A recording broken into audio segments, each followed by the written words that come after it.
Bose TV நேயர்களுக்கு வணக்கம். நான் பசும்பொன் தேசிய கழகத்தின் மாநில இளைஞர் தலைவர் யுஎஸ் செந்தில்ராஜ் தேவர் பேசுகிறேன்.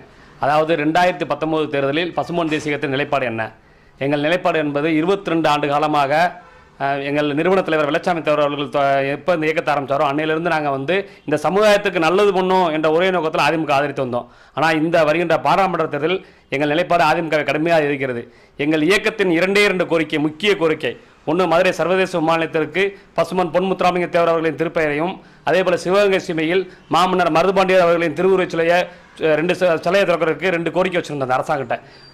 1 வருஷமாக போராடிட்டு இருக்கோம். இந்த அரசாங்கத்தில் இந்த 2 கோரிக்கை நிறைவேற்றுக்குன்னு சொல்லி அவங்க துளி அளவு கூட இருக்கு எங்கள்கிட்ட இறக்கம் காட்டலை. ஒரு எளிமையான வழி, ஏன்னா மாநிலமும் மத்திய அரசும் கூட்டணியாக இருக்குது.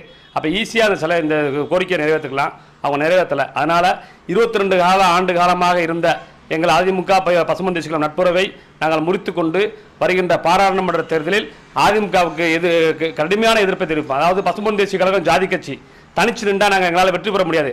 ஆனால் எங்களால் ஒரு இயக்கத்தை கண்டிப்பாக வீழ்த்த முடியும் என்ற நம்பிக்கை உண்டு. அதனால் இந்த பாராளுமன்ற முடிவு அன்னைக்கு பார்ப்பீங்க, பசும்பொன் தேசிய கழகத்தினால இந்த அதிமுக வீழ்ந்தது என்ற ஒரு வரலாறை கண்டிப்பாக நாங்கள் காட்டுவோம். இந்த தேர்தல் அதிமுக ஒரு பாடமாக அமையும். தேர்தல் முடிஞ்ச பிறகு உங்களால் நீங்கள் அடுத்து வர்ற கட்சியும் இதை பார்த்து உறுதியாக பசும்பொன் தேசிய கழகத்தின் கோரிக்கையான மதுரை விமான நிலையத்திற்கு, சர்வதேச விமான நிலையத்திற்கு முத்துராமலிங்க ஐயா பேரையும், அதே போல் சிவகங்கை சீமையில் மாமன்னர் மருது சோதரின் சிலையும் திறக்க வேண்டும். அப்புறம் நம்ம முக்குளத்துவ சமுதாய இளைஞர்களுக்கு ஒன்று சொல்கிறேன், எதுக்கெடுத்தாலும் தேவரண தலைவர்கள் சரியில்லை, தேவரண தலைவர்கள் சரியில்லை, தண்ணி வலையா தேவரண தலைவர் சரியில்லை, ரோடு போடலையா தேவரண தலைவர் சரியில்லை, இப்படி ஒவ்வொன்றா சொல்கிறையே. நான் இப்போ உங்கள்கிட்ட ஒரு கேள்வி கேட்குறேன். எங்களை இத்தனை வருஷமாக கேட்டேன், எங்களுக்கு எந்த அதிகாரமும் தரல. என்ற உறுப்பினர் சேர மாட்டேன், உறுப்பினர் கார்டு போட மாட்டேன், எங்களுக்கு போஸ்ட் ஓட்ட மாட்டேன். ஆனால் இதுக்கத்தான் தேவரண தலைவர்னு சொல்லுவேன். இப்போ 5 வருஷமாக ஆட்சியில் இருந்து உன்ட்ட ஓட்டு கேட்டு வர்றேன், உன் கோரிக்கையை நிறைவேற்றலை, அவனை என்ன செய்ய போற?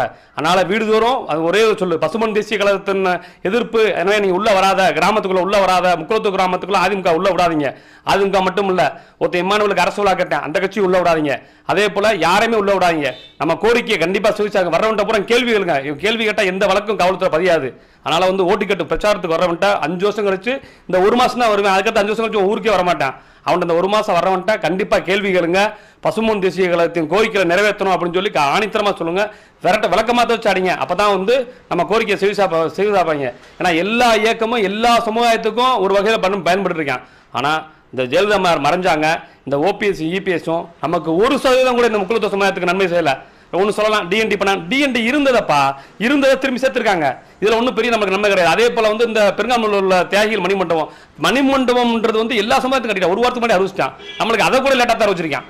வீரன் சுந்தரலிங்கத்துக்கு மணிமண்டபம் அறிவிச்சிட்டான், அந்த வீரன் அளவுமுத்துக்கோனுக்கு அரசு விழா மணிமண்டபம், சின்னமணிக்கு மணிமண்டபம், மருத்துவர் முடிவெற்ற மருத்துவர் அவருக்கு மணிமண்டபம் வச்சா, எல்லாத்துக்குமே மணிமண்டபம் அறிவிச்ச பிறகு, நம்ம போராட்டம் பண்ண பிறகு, நம்ம வாக்கு வங்கிகளாம் சிதறதுன்னு தெரிஞ்ச பிறகு நம்மளுக்கு அறிவிச்சா. அதனால இந்த தேர்தலில் 2019 தேர்தலில் கடுமையான எதிர்ப்பு தெரிவித்து அதிமுகவை வீழ்த்தினா மட்டும்தான் நம்ம இயக்கத்துக்கும் நம்ம சமுதாய மக்களுக்கும் நன்மை. நன்றி, வணக்கம் உறவுகளே.